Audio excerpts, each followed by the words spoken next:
బైబిల్‌లో కోరెషు అనే ఒక రాజు గురించి మెన్షన్ చేయబడింది. యాక్చువల్‌గా ఈ రాజు ఎప్పుడూ కూడా యెహోవా దేవుడినేమి వెంబడించలేదు. యూదుల యొక్క దేవుడైన యెహోవా దేవుడిని ఇతను ఎప్పుడు అనుసరించలేదు కూడా. కానీ ఎప్పుడైతే దేవుడు ఇతనితో మాట్లాడారో యూదులను బానిసత్వం నుంచి, బబులోను రాజ్యం నుంచి బయటికి విడిపించాలి, యెరూషలేమునకు వాళ్ళని పంపించాలి అని దేవుడు చెప్పినప్పుడు ఇమ్మీడియట్‌గా ఆయనకి రెస్పాండ్ అయ్యాడు. అంటే ఇతను దేవుడిని వెంబడించకపోయినా, అనుసరించకపోయినా, ఫాలో అవ్వకపోయినా ఎప్పుడైతే దేవుడు ఇతనితో మాట్లాడారో ఇమ్మీడియట్‌గా హీ రెస్పాండెడ్. అది ఇక్కడ కోరెష్ యొక్క గొప్పతనం. ఇంగ్లీష్లో సైరస్ అని ఉంటుంది.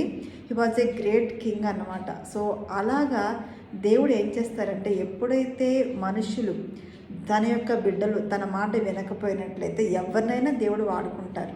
అంటే ఆయనకి సృష్టిలో ప్రతిదీ కూడా ఆయన చేత తయారు చేయబడింది కాబట్టి ఎవరినైనా ఎప్పుడైనా ఎలాంటి దాన్నైనా ఆయన వాడుకోగలరు. కాబట్టి దేవుడు నీకు ఇచ్చిన ఆపర్చునిటీ, నీకు ఇచ్చిన అవకాశాన్ని నువ్వు దుర్వినియోగం చేసుకోకూడదు. ఒకవేళ దేవుడు నీతో మాట్లాడుతున్నట్లయితే, ఏ విషయం గురించైనా నీతో ముచ్చటిస్తున్నట్లయితే, ఆ విషయం నువ్వు చెయ్యాలి అని చెప్తున్నట్లయితే బెటర్ యూ రెస్పాండ్. నువ్వు రెస్పాండ్ అయితే నీకు క్రెడిబిలిటీ ఉంటుంది, దేవుడి దగ్గర నుంచి ఆశీర్వాదం ఉంటుంది.